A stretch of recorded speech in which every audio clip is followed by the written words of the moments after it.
এক বনে বাস করত এক মস্ত বড় বাঘ। বাঘটি ছিল চৌধুরী সাহেব, আমরা গরিব হতে পারি, কিন্তু আমরা মানুষ না।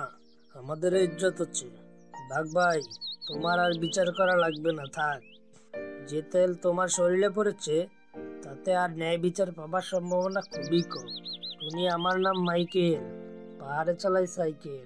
একদিন তোকে ওই পাহাড়ে কিন্তু যেতেই হবে, তখন এই মাইকেলের সাইকেল চালা দেখবি। তুই কি আমাকে ভয় দেখালি? শয়তান, তুই আমার দেহ পাবি কিন্তু মন পাবি না কখনো।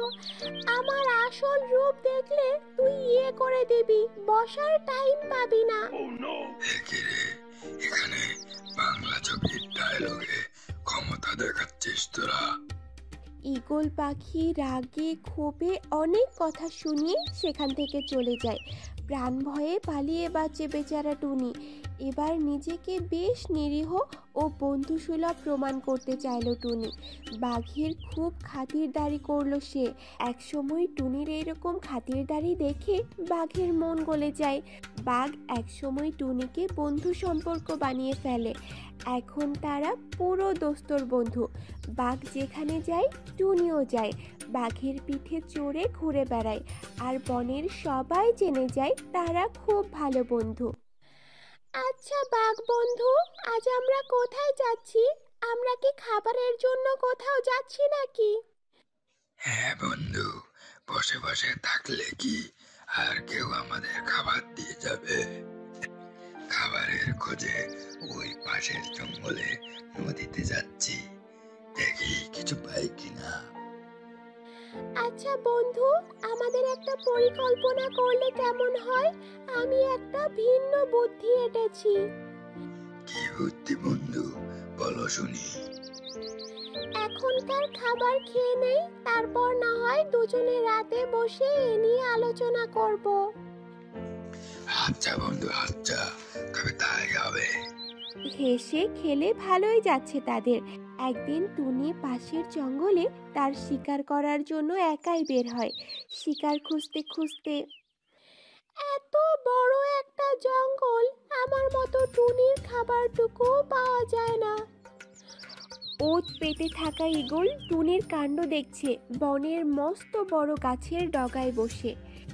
অনেকদিন পর টুনির সাথে দেখা, তাকে আজ একটা উচিত শিক্ষা দেওয়া দরকার, না হলে ও আবার আমার ছানা খাবার লোভ করতে পারে। না, একটা ভয় না দেখালেই নয়। বুকটা কেমন যেন ধুকধুকিয়ে উঠছে। আশেপাশে মনে হয় কেউ আমাকে শিকার করার জন্য ওত পেতে আছে। একটু সতর্ক থাকা দরকার। কিছুক্ষণ পর ঈগল টুনিকে ছো মেরে গাছের মগডালে বসে যায়। কি খবর টুনি? হঠাৎ তুই আবার এই ঘন জঙ্গলে এসেছিস? মতলবটা কি বলতো শুনি। ঈগল ভাই, তুমি যেটা ভাবছো সেরকম কিন্তু কিছু না, সেটা অন্য কিছু। ও আচ্ছা, তাই? আমি যেটা ভাবছি সেরকম কিছু না? হ্যাঁ, আমাকে কি বোকা কুমির পেয়েছিস? আমাকে কি সেরকম মনে হয়? সত্যি সত্যি বল, কি জন্য এসেছিস এখানে? ঈগল ভাই, আমি এসেছি আমার এই ছোট্ট পেটের জন্য খাবার খুঁজতে। আমি ছোট পাখি হলে কি হবে, আমারও তো খিদে আছে। আর আমি সেদিনের ঘটনার জন্য লজ্জিত। তোমার কাছে ক্ষমা চাইছি, তুমি আমাকে ক্ষমা করে দাও। তোমার মনটা যে কত বড় সেটা আমি জানি। এখন তুই আমার কাছে বন্দি, সেজন্যই বলছিস যেন আমি তোকে ক্ষমা করে দেই? আমি তো তোকে এত সহজে ক্ষমা করতে পারি না। তোর একটা শাস্তি হওয়া দরকার। এইভাবেই দুজনের মধ্যে অনেক কথা হয়। ঈগল তার রাগের বশে ধারালো নখ দিয়ে টুনির একটি চোখ তুলে নেয়। এটাই হচ্ছে তোর শাস্তি।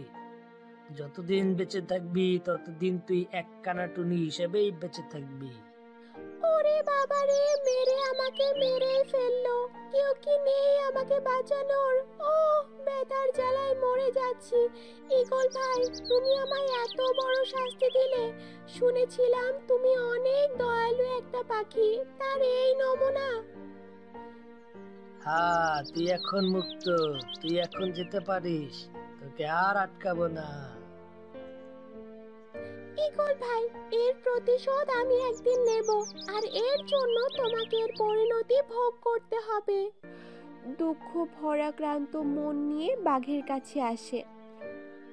কি হয়েছে টুনি বন্ধু, তোমার এই অবস্থা কেন? তোমার এক চোখ দেখে তুলে ফেলা হয়েছে, কি সর্বনাশ! কে করেছে এই কাজ বলো টুনি? কার এত বড় সাহস যে আমার বন্ধুর চোখ তুলে ফেলেছে? তার গর্দান নেব, তাকে কেটে টুকরো টুকরো করে ফেলবো। বন্ধু, সে আর কেউ নয়, ও হচ্ছে ঈগল। সে আমার থেকে প্রতিশোধ নিয়েছে। আমি অনেক অনুরোধ করেছিলাম, কিন্তু আমার অনুরোধ শোনেনি, আমার চোখ তুলে নিয়েছে। এর প্রতিশোধ আমি ঠিকই নেব। ঠিক বলেছ টুনি বন্ধু, এর উচিত শিক্ষা দিয়েই ছাড়বো। সেদিন রাতে প্রচন্ড জ্বর আসে টুনির, মরি মরি অবস্থা, কিন্তু বাঘের সেবা যত্নে কয়েকদিনের মধ্যে সুস্থ হয়ে ওঠে। তারপর তারা দুজনে, আমাকে কেমন দেখাচ্ছে বন্ধু? আমাকে খারাপ দেখাচ্ছে, তাই না? আমি এখন কানা টুনি। শোনো বন্ধু আমার, তুমি যেমনই হও না কেন, তুমি আমার সেই টুনি বন্ধু। আমি যে পরিকল্পনার কথা তোমাকে বলেছিলাম, সেটা হচ্ছে পাঠশালা তৈরি করা। বজ্জাত ঈগলকে শিক্ষা দেওয়ার এটাই মোক্ষম হাতিয়ার। তার মানে বলতে চাচ্ছ যে তুমি আমি দুজনে মিলে একটা পাঠশালা করব, সেখানে আমরা বনের পশু পাখির ছানাদের পড়াবো। আর তুমি বন্ধু ঠিকই ধরেছো, ছানাদের পরিবারদের জানানোর দায়িত্ব আমার, আর তোমার দায়িত্ব হচ্ছে তাদের পড়ানোর। পারবে তো নাকি? এ আর কঠিন কাজ কিসে? শিয়াল মামা যদি পারে, তাহলে আমি কেন পাবো না? হ্যাঁ, তাহলে তো এর একটা বন্দোবস্ত করা লাগে, পড়ার জন্য একটা ঘর তৈরি করা লাগে। চলো তাহলে কাজে লেগে পড়ি। পরের দিন সকালবেলা টুনি আর বাঘ দুজনে মিলে পাঠশালা তৈরির কাজ শুরু করে। টুনি পাতার খোঁজ করতে গিয়ে বানরের দেখা পায়, তখন পাঠশালার কথা বলে আসে। এমনি করে তাদের পাঠশালার কাজ শেষ করে ফেলে।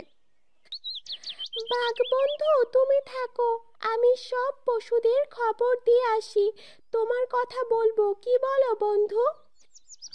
সমস্যা নেই বন্ধু, কোনো সমস্যা নেই, আমি তো আছি। ঠিক আছে বাঘ ভাই, আমি তাহলে গেলাম।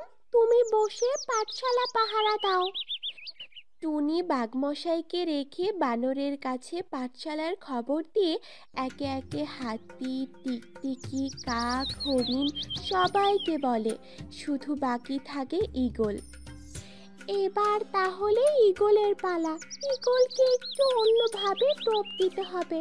যাই, ঈগলের সাথে কথা বলি গিয়ে। ঈগল ভাই, বাসায় আছো? গলাটা পরিচিত পরিচিত লাগে। কে? টুনি নাকি? ঘটনা কি টুনি, আবার এসেছিস আমার কাছে? আমি তোমাকে বেশি কিছু বলতে আসিনি, বাঘ ভাই তোমাকে ডেকেছে, তাই তোমাকে খবর দিতে এসেছি। আজ এসো দেখা করতে, আমি গেলাম। বলেই সেখান থেকে চলে যায়। আর ঈগল বসে বসে ভাবতে থাকে। পরদিন সকালে যাদেরকে টুনি বলে এসেছে, তারা একে একে সবাই এসেছে বাঘের সাথে দেখা করতে।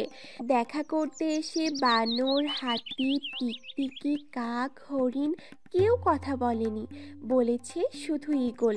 আর বাকি সবাই শুধু শুনেছে। বাঘ ভাই, টুনি আমাদের খবর দিয়েছে তুমি নাকি পাঠশালা খুলেছ। ঘটনা সত্যি নাকি? আমার সাথে আর বাকি সবাই এসেছে। ঠিকই শুনেছ ঈগল, একা একা বসে থাকি, তাই ভাবছি বনের বাচ্চাদের আমি পড়াবো। তখন আমার সময়ও ভালো কাটবে, আর আমার একা একা বসে থেকে বোরিং লাগবে না। তা যার যার জানা আছে তোমরা আমাকে পাঠিয়ে দিও। বাঘ মশাইয়ের কথা শুনে সবাই চলে গেল। পরদিন সকালে সব পশু পাখি তাদের ছানাদের সঙ্গে করে নিয়ে আসে। ছানাদের রেখে বানর, হাতি, টিকটিকি, কাক আর হরিণ চলে গেলেও ঈগল পাখি থেকে যায়। কি ভাই ঈগল, তুমি থেকে গেলে নাকি? সবাই তো চলে গেছে, তুমি রইলে যে? আমি থেকে গেলাম, দেখি আমার ছানাগুলো কেমন পারে। ভালো পড়তে শিখতে পারলে আমার নিজেরই ভালো লাগবে। যদি সম্ভব হয় নিজের পাঠশালায় ভর্তি হয়ে যাব। কি ভর্তি নিবে তো নাকি? হ্যাঁ, পারবে, পারবে কেন নয়। যে কেউ চাইলে ভর্তি হতে পারবে। সুশিক্ষা তো সবার দরকার, বুঝলে? না বাঘ ভাই, সে সময় কি আর আমার আছে? ছানাদের কেয়ার করা লাগে, খাবার খুঁজে আনতে হয়, অনেক কাজ ভাই। যাই ভাই, থাকো, বিকেলে এসে নিয়ে যাব ছানাদের। বাঘের সাথে কথা বলে ঈগল চলে যায় আর বাঘ মশাই পড়াতে থাকে। সাথে টুনিও বসে সেগুলো দেখে। বন্ধু ঈগল তো চলে গেছে, কিন্তু আমাদের একটু চালাক হতে হবে, না হলে ধরা খেতে হবে। ঠিক বলেছ বন্ধু, হাওয়া দেখি বাতাস গায়ে অবস্থা। আমার তো মনে হচ্ছে ঈগল কিছুটা আন্দাজ করতে পেরেছে, তা না হলে থাকার তো কথা না। যাই হোক, ছানাদের খেতে পারলেই হলো। বন্ধু, তুমি হলে গিয়ে বনের হিংস্র প্রাণী, ছানাদের খেয়ে ফেললে তো তোমার তেমন কিছুই হবে না, কিন্তু আমার কথা ভেবে দেখেছো? ঈগল আর অন্য প্রাণী তো আমাকে বিষে একেবারে ঝোল বানিয়ে ফেলবে। সেটা পরে দেখা যাবে টুনি বন্ধু, আগে তো এই কাজটা সারতে হবে।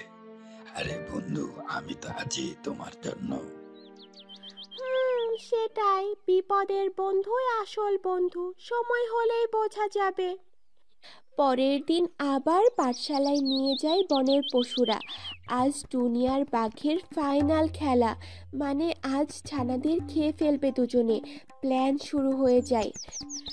বাঘ ভাই, আমি খাবো ওই ঈগলের ছানাগুলো, আর তুমি বাকিগুলো, কি বলো? আচ্ছা বন্ধু, তাই হবে, শুরু হয়ে যাক।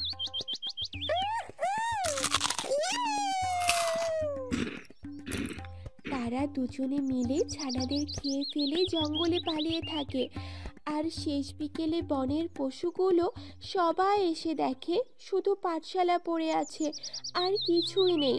সবাই কাঁদতে থাকে। কাঁদতে কাঁদতে ঈগল আকাশে উড়াল দিলে, কই তোমরা?